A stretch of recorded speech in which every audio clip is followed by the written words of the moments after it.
This is Checkpoint, esports and gaming radio. CheckpointRadio.com.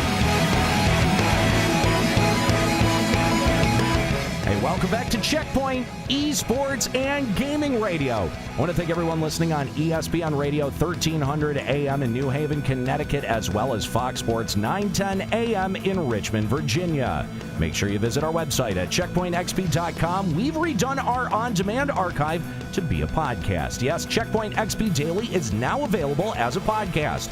Get all the same discussions and interviews featured on our nationally syndicated radio show as a daily podcast. Subscribe to Checkpoint XP Daily today at our website, CheckpointXP.com.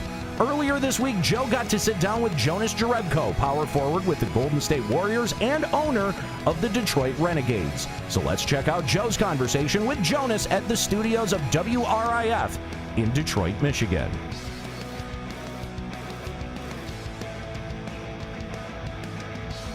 Hey, this is Joe Sloan. Welcome back to Checkpoint XP. I'm joined now by Jonas Jerebko, power forward for the Golden State Warriors, and more importantly, owner of the Detroit Renegades. Jonas, thanks for joining us on Checkpoint. Thanks for having me. So, Jonas, you've got, looking at Halo first of all, you just had HCS London, third place finish. Your team is starting to really come together and gel. Can you speak to that team for a minute? Yeah, I mean, it was awesome to see, beating Splice and just having a great tournament overall. It's great for the future of the team. We were very excited watching, and, obviously the team has been doing great, and they just keep doing better. The Halo competitive scene has kind of been one that's been a little bit rocky over the last year, trying to figure out which game is going to be kind of, the game to represent, whether it's going to be Halo 5 Guardians, whether it's going to be Halo 3. Are we going to see a new Halo in the future? What's the mindset of the team right now moving forward? Just keep playing together, keep staying together, and then we'll see what the future holds. We'll see what game it's going to be, and then go from there. But we've been very happy with that team. They've been doing awesome, great guys, and like I said, it's fun to watch too. I got to talk about Fortnite for a second, because if I don't, the fan base will be angry. 200 million registered players, the esports scene there trying to get off the ground. You guys just recently started a new Fortnite team. Talk a little bit about the new Fortnite squad. Yeah, I mean, we've been scouting the guys for a while. We were very happy they signed with us. 4 guys out of Australia. They've been killing it out there. We got the twins, we got Jerebko, and we got Mr. Fresh Asian. So, yeah, we're very happy with that. They're obviously going to come here on December 9th, show the kids out here in Detroit, Michigan, and, hopefully their parents will come out and just show some tricks and, what it takes to be a professional player, have a little Q&A, and just for these guys to travel the world a little bit and share their profession.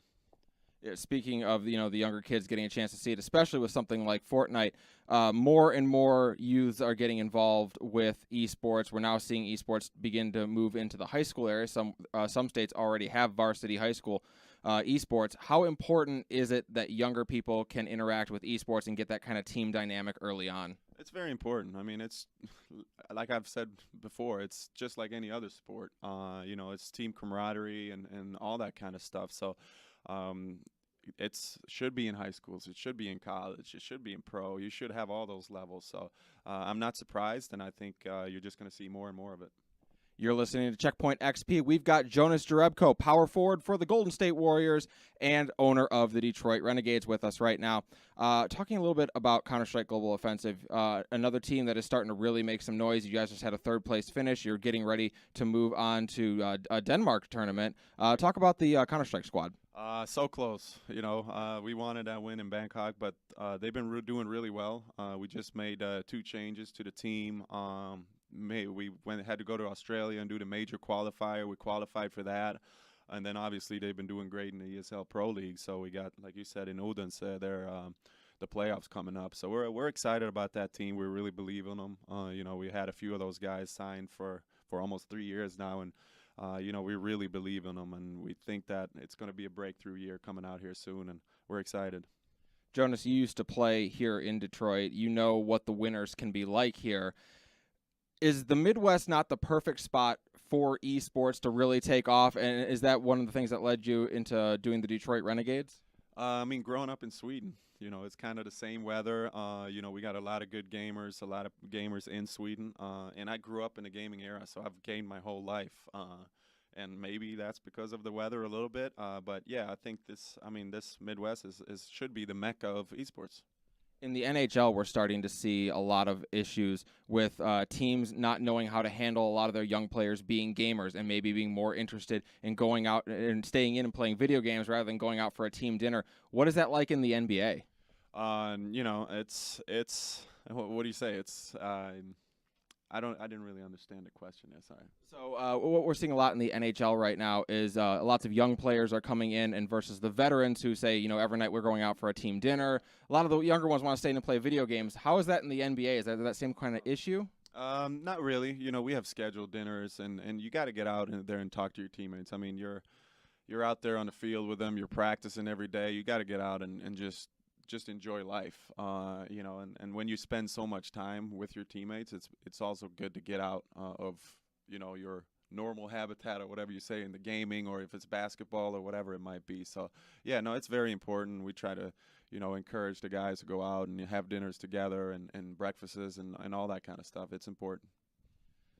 So you have a gaming house here in Detroit. It is the basically headquarters for the Renegades. The teams that are all playing there. What is it like to be able to provide a space like that for players to come together, get better at what they do, and grow as a team? Oh, it's cool. I mean, it would have been a dream come true for me 10 years ago when I was really into playing and wanted to be the best. I mean, if I could have that house, I would have been ecstatic. But no, it's cool. It's it's a perfect house for them. It's got everything that they need. That's one thing that we're really trying to do in the Renegades is be professional and really support our teams with the best gear and everything. So, yeah. Jonas Jerebko has been our guest here today on Checkpoint. Jonas, thanks for your time, man. Thanks for having me. Appreciate it. Thanks so much, man. Appreciate it. Thank you. Thanks again to Jonas for his time, and he brought up some really interesting points there about the way that the NBA approaches things like video games being in their private lives versus how we spoke to the writer from how we spoke to Isabel Kershudian about the way that the NHL approaches it. I think that is a hugely important cultural difference between those two organizations. Yeah, I mean, just that he mentioned that, things like team dinners, those are all scheduled. That is something that you follow the schedule, and then in your spare time, you go do your thing. And I love how he spoke to how important things like team dinners were to, the Renegades and building camaraderie among your esports teams. That's a big team building exercise and aspect. And so, I do have some sympathy for the NHL. But again, no talk of bannings. There's a lot of, interplay with the esports scene and the NBA as an organization. So I think that that's a really healthy way in approaching it. Well, and it's part of why I like about what Gen G Esports is doing with their world-class facility. Yes. It sort of allows the esports players, allows those athletes to have sort of that private life for them to do what they want and view that building as the office. That's right. Well, make sure you join us Sunday for the Renegades live in Beacon Park. Myself and Joe will be on the scene checking out all the action and getting exclusive interviews with Renegades players. Catch the event live at our Twitch channel at twitch.tv/CheckpointXP. Listen, we want to hear from you. Connect with us on social media. That's CheckpointXP on Facebook and Twitter, and Checkpoint_XP on Instagram. That's going to do it for Checkpoint XP Daily, the first internationally syndicated show on esports and gaming for radio. Visit our website at checkpointxp.com for insight on esports and gaming, as well as our growing collection of podcasts and interviews. Join us Monday through Friday at 5 p.m. at twitch.tv/checkpointxp. Our theme is provided by the band Weird At Last. Find more at weirdAtLast.com. Checkpoint XP Daily is a production of Beasley Esports XP. Thanks to our executive producing team of Buzz Knight, Mike Thomas, and Rick Scott. Lead segment producing by Joe Sloan. Producing and booking help from Christine Corpus. And, of course, my co-hosts who pulled double duties as producers for Checkpoint XP. Gotta put Sarah's name in there. Oh, yeah.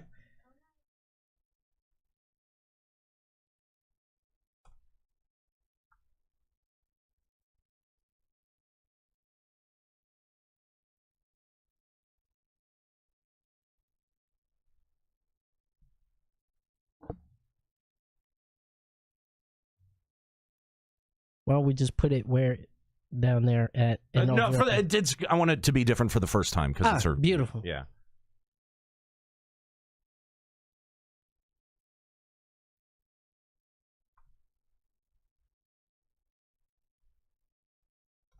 Okay, there we go.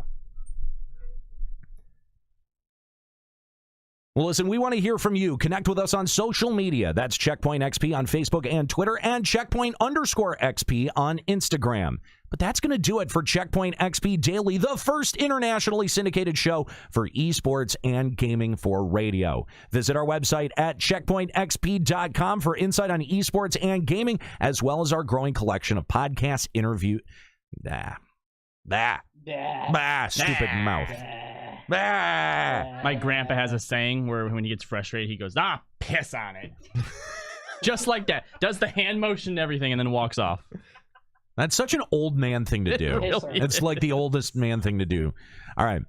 Well, listen, we want to hear from you. Connect with us on social media. That's Checkpoint XP on Facebook and Twitter, and Checkpoint_XP on Instagram.